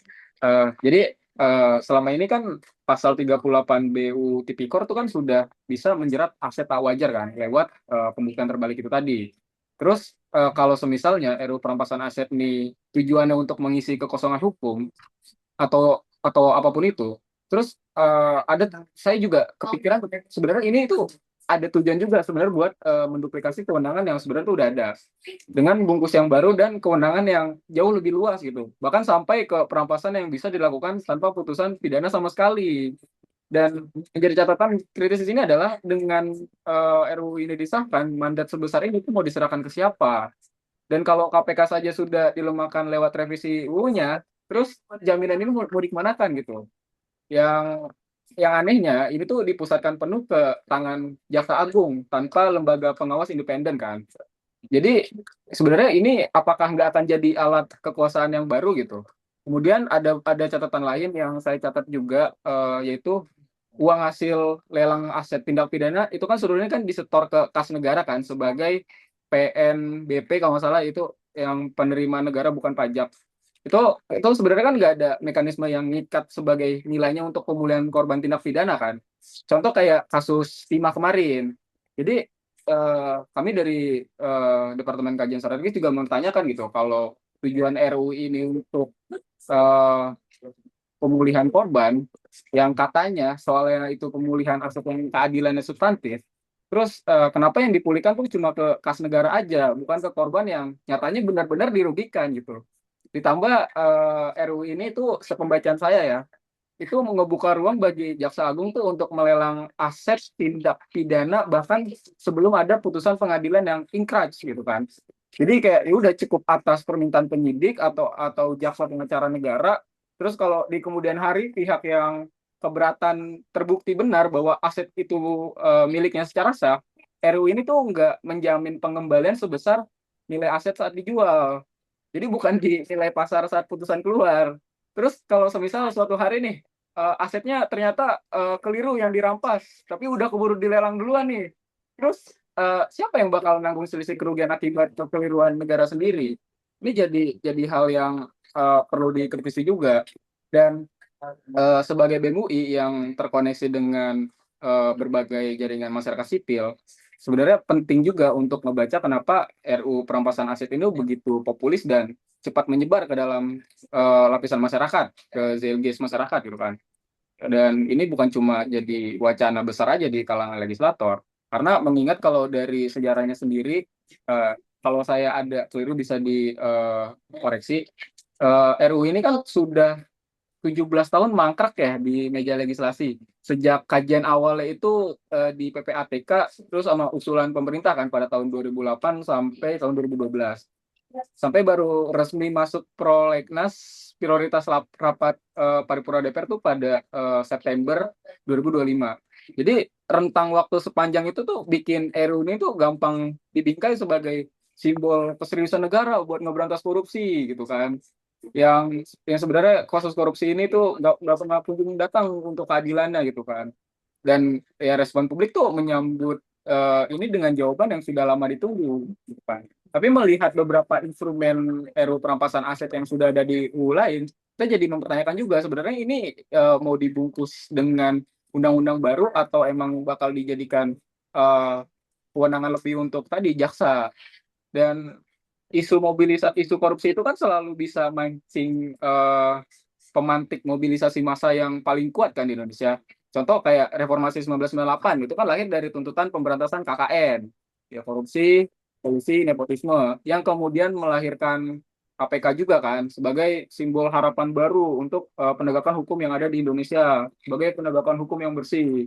Dan momentum ini tuh benar-benar terbukti dengan adanya gerakan reformasi di korupsi pada September 2019, yang dimana saat itu mahasiswa berbagai kampus termasuk UI itu juga turun ke jalan kan menolak revisi UU KPK yang dianggap melemahkan lembaga anti korupsi. Mungkin kalau dulu KPK itu kayak Dicak versus Danilo misal.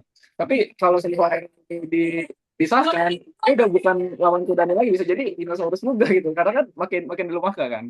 Dan gerakan itu kan jadi salah satu yang penting lah ya di Indonesia ini. Lantas kalau semisalnya ada upaya-upaya untuk dari buzzer-buzzer itu untuk memanfaatkan hal ini, itu juga menjadi hal yang perlu serius juga ditanggapi gitu. Mungkin kalau dari saya sih itu aja sih. Oke, itu dulu. Nanti saya lupa nih. Silakan, Mas Chandra, direspon. Oke. Pertama ya, eh, kita mesti memanage ekspektasi. Kalau undang-undang ini jadi, maka kemungkinannya ada dua. Satu, jadi zombie yang bisa memakan siapapun yang ketemu di jalan. Ingat nggak film yang itu? Yang obat awet muda tiba-tiba semua jadi zombie itu. Oh ya, Abadi Nanjaya. Abadi Nanjaya. Ya, ya, ya. Atau yang kedua, jadi undang-undang Hello Kitty. Kita mesti siap-siap terhadap dua kemungkinan itu.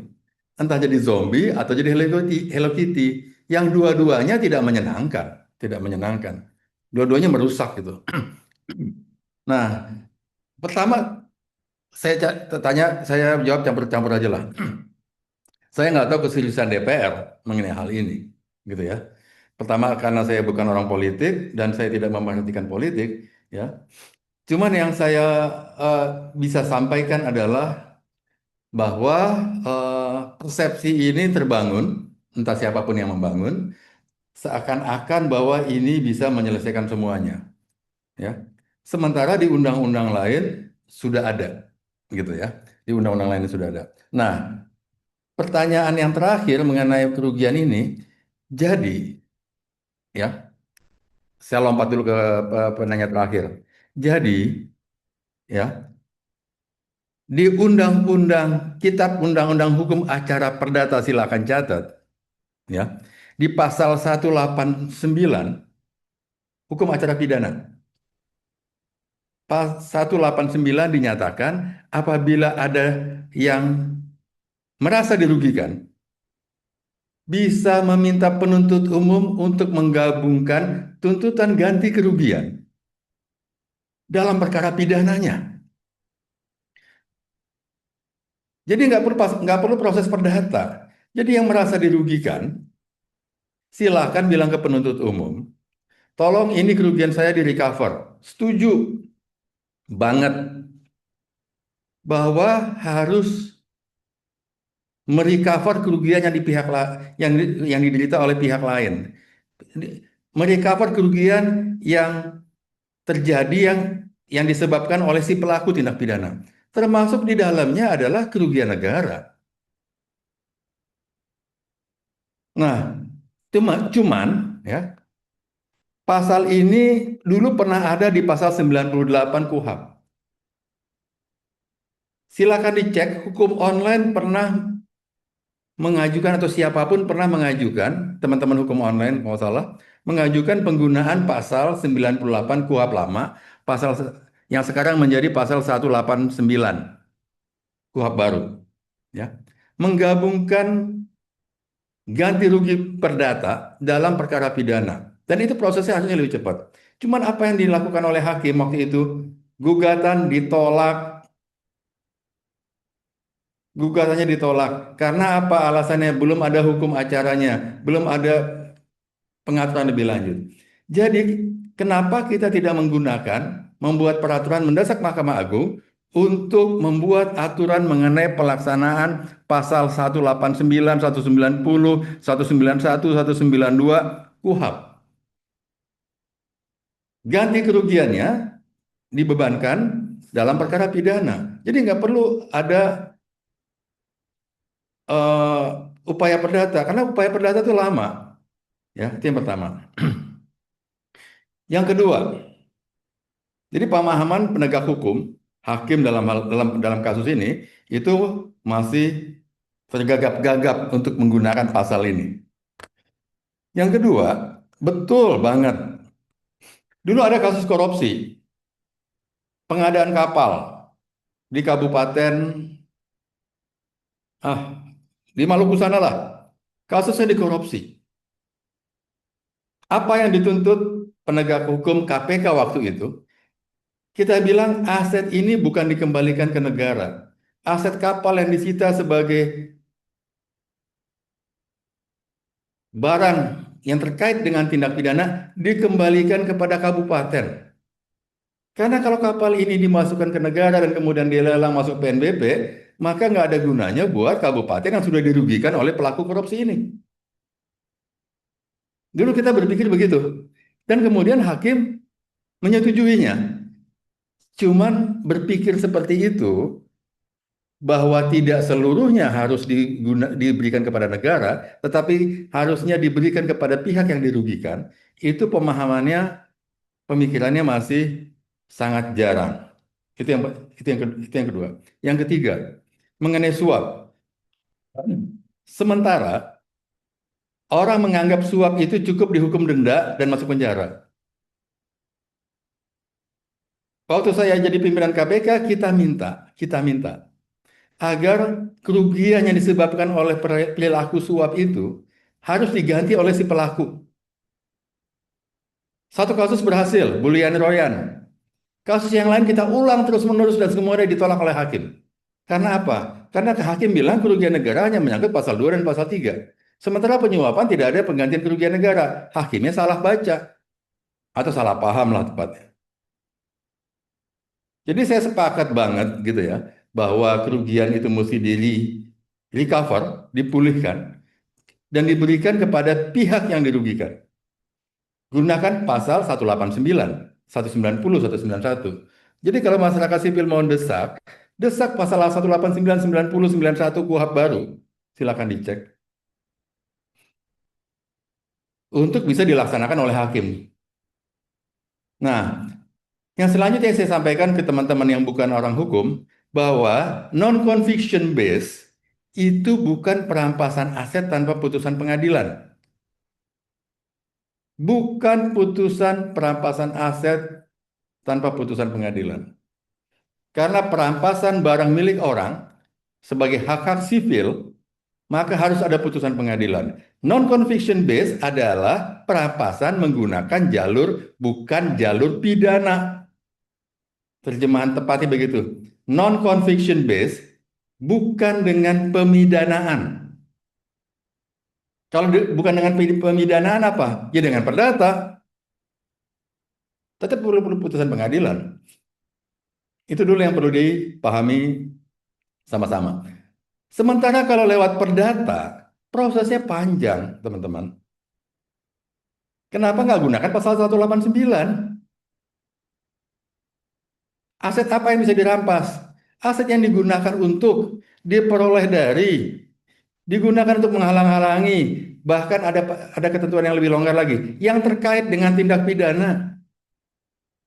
Itu semuanya ada, itu aset perampasan di KUHP maupun di KUHP. Aset yang dapat dirampas banyak sekali, dalam paparan saya sudah saya sampaikan. Sementara dalam Undang-Undang Perampasan Aset malah limitatif. Yang digunakan dan proceed of crime aja ya, yang terkait nggak masuk tuh.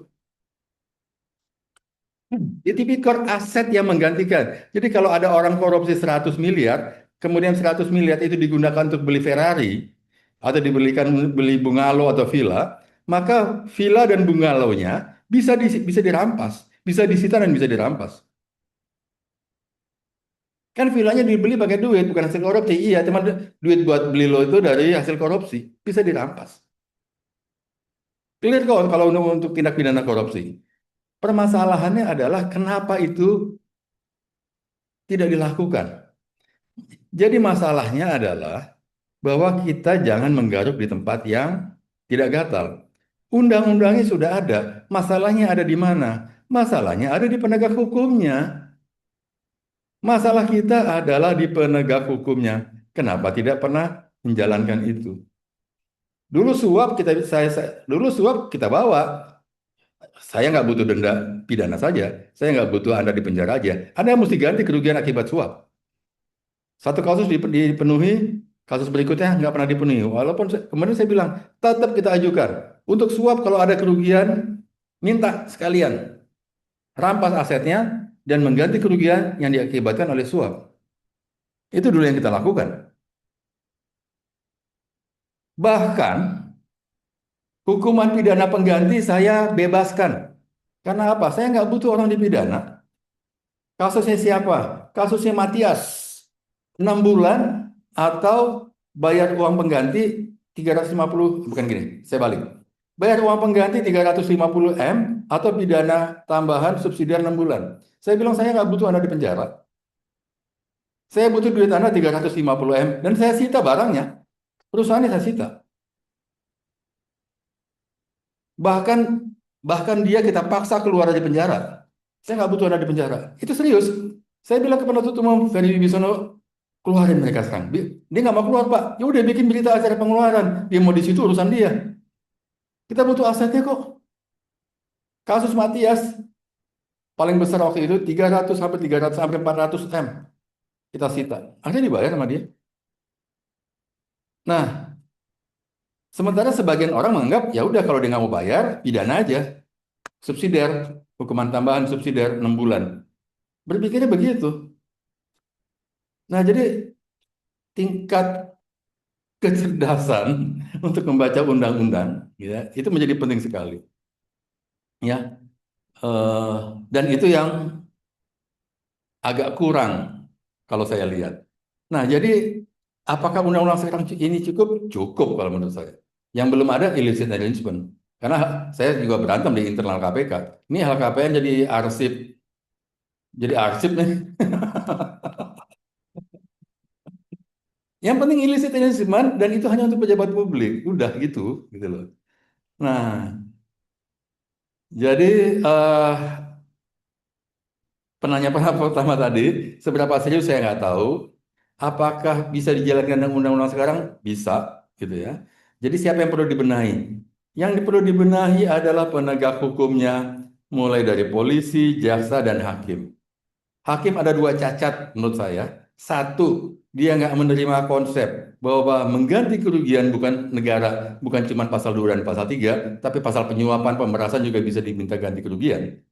Yang kedua, kesalahan kedua dari hakim adalah nggak menerima gugatan ganti rugi yang digabungkan dengan tindak pidana. Dulu pernah dicoba, dulu teman-teman hukum online atau PSHK saya lupa tuh, pernah mencoba dan kemudian ditolak karena dibilang kompetensi relatif katanya. Tidak sesuai dengan kompetensi relatif perdata. Ya perdata sama pidana beda lah, gitu loh.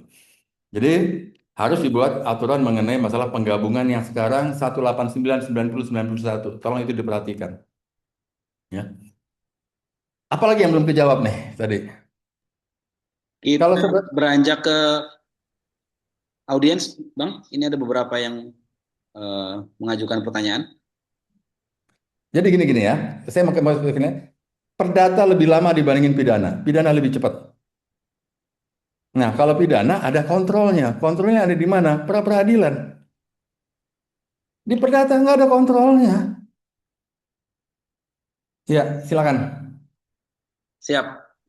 Kita tangkap banyak hal ya, terutama bagaimana sebenarnya sudah ada semua dalam regulasi kita dan justru perdata ini akan semakin membuat prosesnya semakin panjang dan kemudian kita juga mengkhawatirkan ini akan jadi alat pukul baru karena memang mekanisme check and balance-nya juga kita lihat tidak berjalan gitu. Nah, ini ada beberapa yang sudah mengajukan pertanyaan. Yang pertama Mas Joko Rianto, tadi raise hand, terus ini Mbak Zara atau Bapak ya, Zara Azimsyah. Silakan Mas Joko Rianto, singkat saja kepada siapa, kemudian apa pertanyaannya?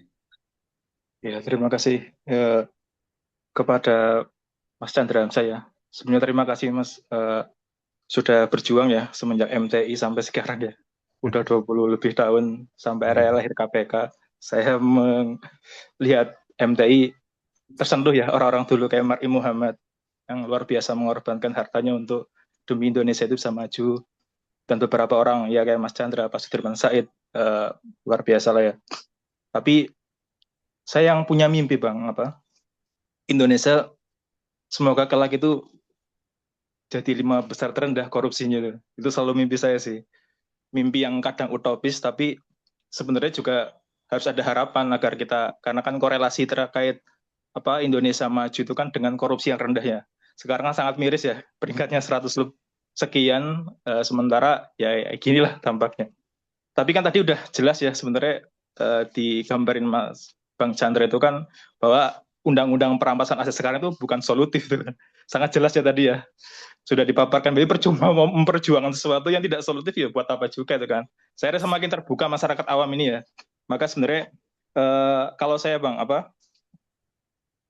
saya masih ingat mungkin kalau Abang tulisannya Barudin Lopa ya tahun 89 sih di Kompas. Itu lama sekali ya. Udah itu kan tentang pembuktian terbalik ya. Jadi ambil yang berguna lalu pembuktian terbalik. Itu era saya mulai kegambar bahwa sebenarnya solusi bangsa apakah pembuktian terbalik ini ya, ketika seorang kayak di Malaysia dia kan survei ke Malaysia lalu melihat bahwa Malaysia itu berhasil lewat pembuktian terbalik.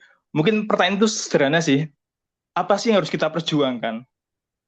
Dan kapan sih maksudnya tahapan yang jelas agar ada gambaran bahwa suatu saat bisa loh Indonesia benar-benar bebas dari para koruptor yang sudah mengakar sampai ke akar-akar yang paling tajam ya. Kayak tadi ternyata bahkan saya baru tahu ternyata ketika dilelang pun itu ternyata juga ada unsur politik juga, akan dibeli juga tuh.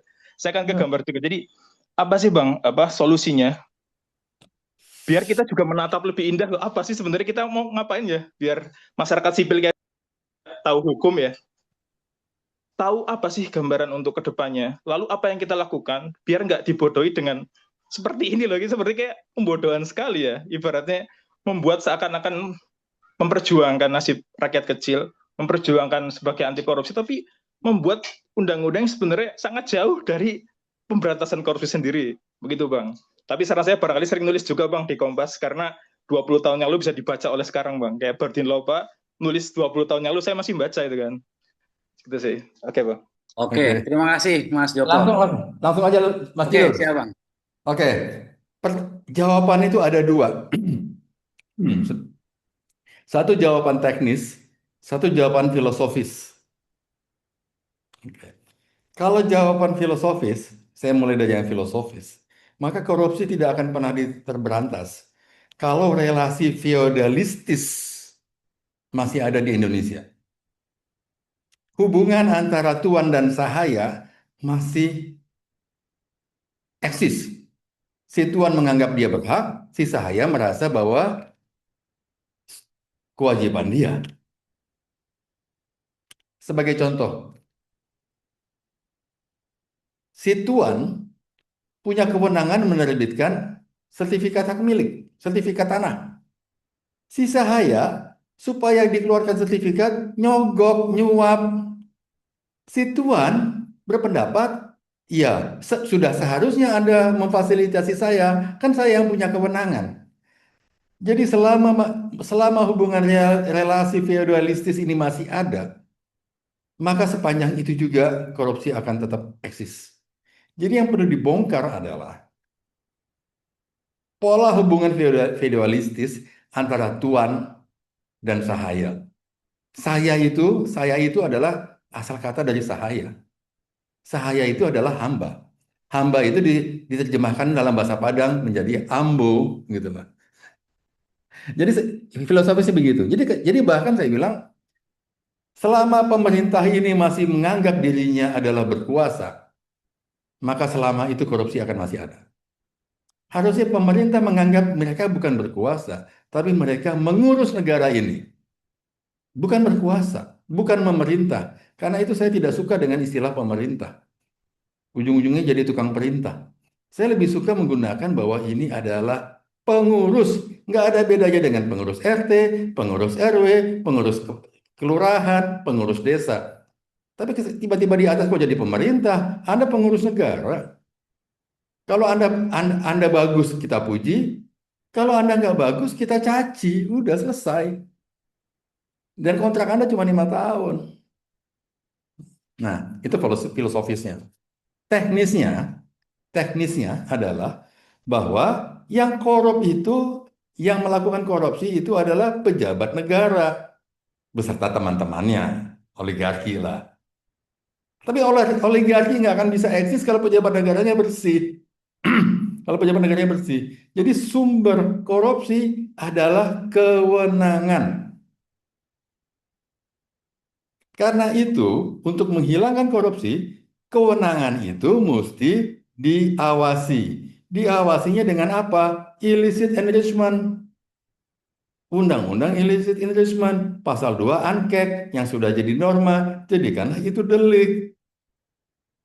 Biar pejabat negara itu merasa nggak nyaman untuk menerima mendapatkan penghasilan di luar dari pendapatan dia yang sah. Kalau sekarang enggak, mereka berlomba-lomba lah jadi pejabat negara. Supaya apa? Punya kewenangan. Setelah punya kewenangan, mengkomersialisasi kewenangan tersebut demi keuntungan pribadi. Itu teknisnya. Jadi jangan pernah mimpi, kalau kembali ke filosofis, korupsi diberantas, sementara hubungan feudalistis itu masih ada. Itu yang mesti kita bongkar.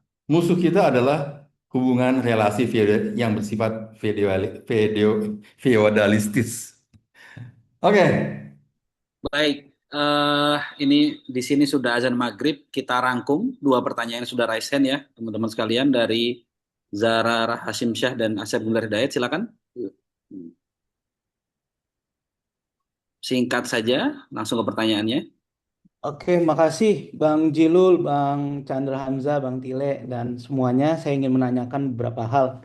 Pertama, bagaimana kalau masalah RUU perampasan aset terkait illicit dan pembatasan uang kartal, saya rasa kita sudah sama-sama setuju, tapi saya ingin membahas ada beberapa kekosongan yang saat ini masih terjadi.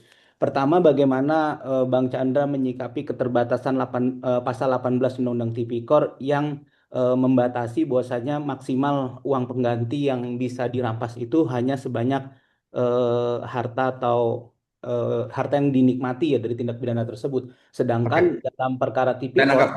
seringkali Terus, nilai kerugiannya di atas nilai yang diperoleh gitu. Seperti kasus Timah kemarin itu nilai kerugiannya lebih besar dibanding yang dia peroleh. Kemudian tadi Bang Chandra juga menyampaikan bahwasanya untuk pemulihan korban sebenarnya korban bisa mengajukan pada saat proses gitu ya. Tapi yang jadi pertanyaan, korupsi ini seringkali korbannya tidak hanya manusia Bang untuk sekarang ini, bisa jadi ada lingkungan, bisa jadi hewan seperti yang di Surabaya kemarin gitu ya. Nah, ketika nangkap. korbannya lingkungan dan hewan itu seperti apa? Nangkap. Kemudian yang ketiga itu bagaimana ketika aparat penegak hukumnya tidak melakukan gugatan perdata. Dalam contoh, misal di kasus Timah kemarin itu salah satu terdakwanya meninggal dunia, nilai uang penggantinya sampai 4 triliun, Nangkap.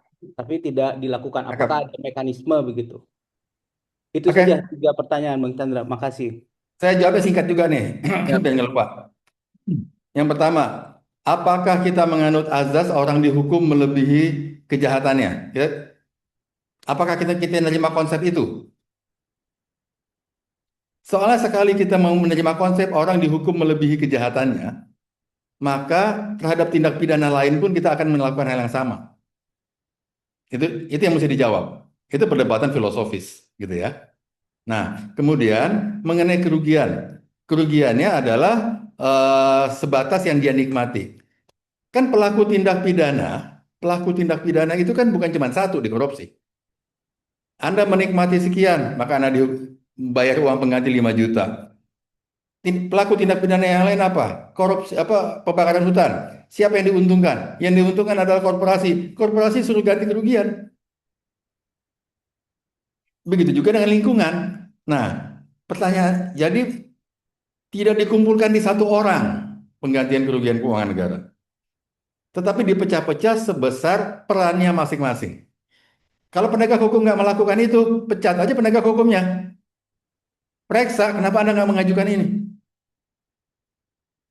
Nah, bagaimana dengan lingkungan? Kan bukan orang, lingkungan. Ya, Walhi punya hak mewakili lingkungan. Walhi kemudian bisa mengajukan kepada jaksa penuntut umum atas nama lingkungan.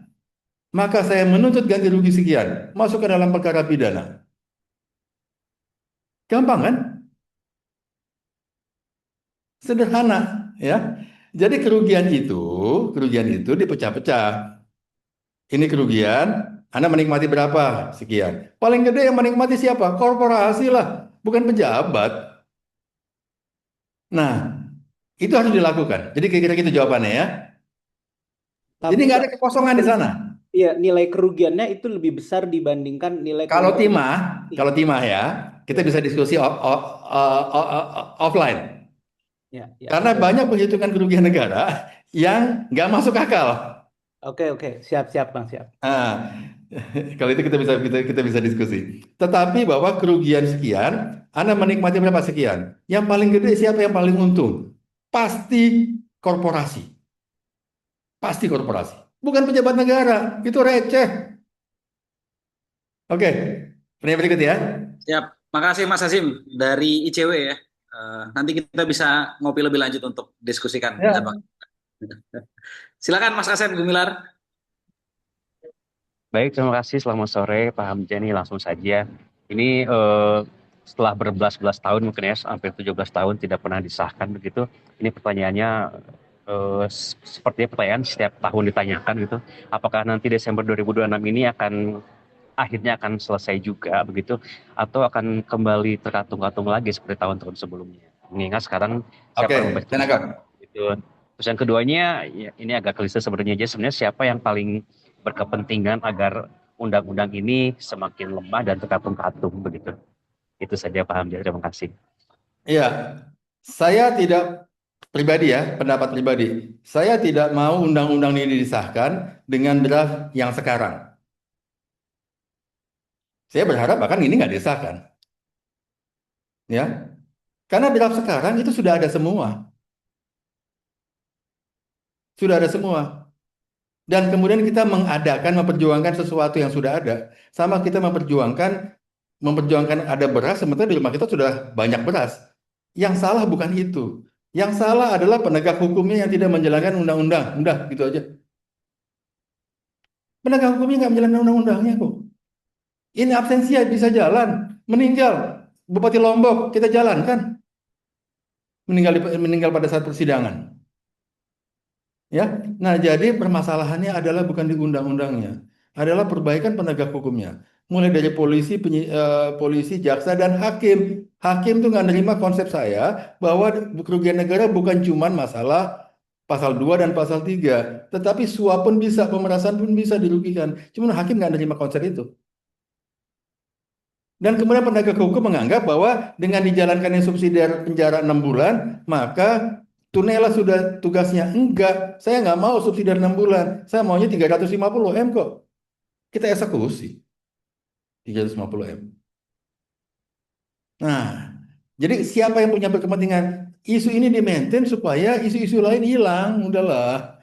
Dan kebanyakan dari kita nih, mohon maaf. Kita clickbait, udah. Lihat judulnya perampasan aset. Asik nih, seru nih.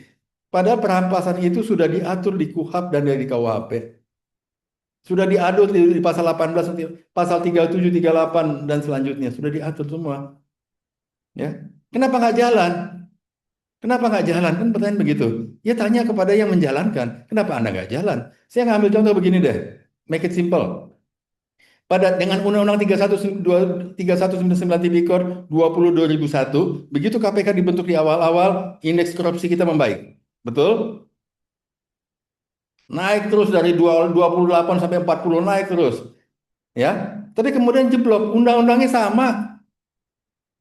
Sampai sekarang kita masih pakai 3199/20 2001. Undang-undangnya sama. Yang berbeda apa? Yang berbeda adalah penegak hukumnya. Dulu kita naik dari 28, 26, 28, 30, 32, 34, empot-empotan kita paksa jadi naik sampai 40. Sekarang 34 lagi, mundur 10 tahun. Yang salah siapa? Yang berbeda apa? Undang-undangnya sama. Yang berbeda apa? Penegak hukumnya. Orangnya yang berbeda. Mudah-mudahan bisa menjawab. Siap. Artinya Terima akan kasih. menjadi wacana seumur hidup begitu ya Pak ya? Ya, nggak tahu lah. Sampai sekian puluh tahun, 100 tahun mungkin. Iya, selama kita menggaruk di tempat yang salah, maka kita nggak akan pernah menyelesaikan masalah. Kita nggak akan pernah menyelesaikan masalah. Ini ada resen satu tuh dari Yoni. Cepat. Silakan, Mbak. Enggak, cuman ngasih ini kok tepuk tangan. Oh, tepuk tangan. Salah baca saya kalau gitu. Baik. Terima kasih Bang Chandra, teman-teman semua yang sudah join sampai akhir. Dari TI tadi ada Mas Tile, kemudian dari ICW, ada Mas Azim join dari BEM UI. Kita sepakat semua kita punya itikat baik untuk terus memperjuangkan pemberantasan korupsi ya, penguatan secara regulasi maupun secara kelembagaan dan independensi penegak hukumnya. Dan kita melihat ada ketidakseriusan negara dalam perumusan RUU ini, dan jika dengan draft yang sekarang tidak akan menambah apapun, sehingga kita berharap dengan masa yang masih tersisa 8 pekan target DPR, dan mungkin semoga kalau kita desak dengan serius akan diperpanjang supaya ini bisa punya poin-poin yang tadi disebut Bang Chandra ya, illicit enrichment, kemudian terkait dengan apa namanya Pembatasan transaksi kartal. Ya, semoga itu bisa, tapi ya dengan kondisi yang hari ini yang kita lihat bagaimana masyarakat sipil mentok di mana-mana, kita nggak tahu ke depan yang seperti apa, tapi semoga kita tetap resilient untuk bisa memperjuangkan hak-hak kita sebagai rakyat, sebagai warga negara pemilik sah Republik ini. Terima kasih Bang Chandra dan teman-teman sekalian, mohon maaf atas kekurangan. Untuk pertanyaan yang di kolom chat yang belum kami jawab, izin nanti Bang Chandra kami akan tanyakan langsung ke Bang Chandra dan kami publish di medsos MTI. Yang itu yang apa draft yang Belanda itu CCG itu diserai juga sama sama itu. Bahan PPT dan sebagainya juga akan kami share di medsos MTI, nanti bisa kalian cek besok atau lusa. Terima kasih semuanya atas diskusinya. Terima kasih, sehat semua. Selamat menunaikan ibadah maghrib. Sekian, assalamualaikum warahmatullahi wabarakatuh. Terima kasih. Kita saksikan kemana negara ini berjalan.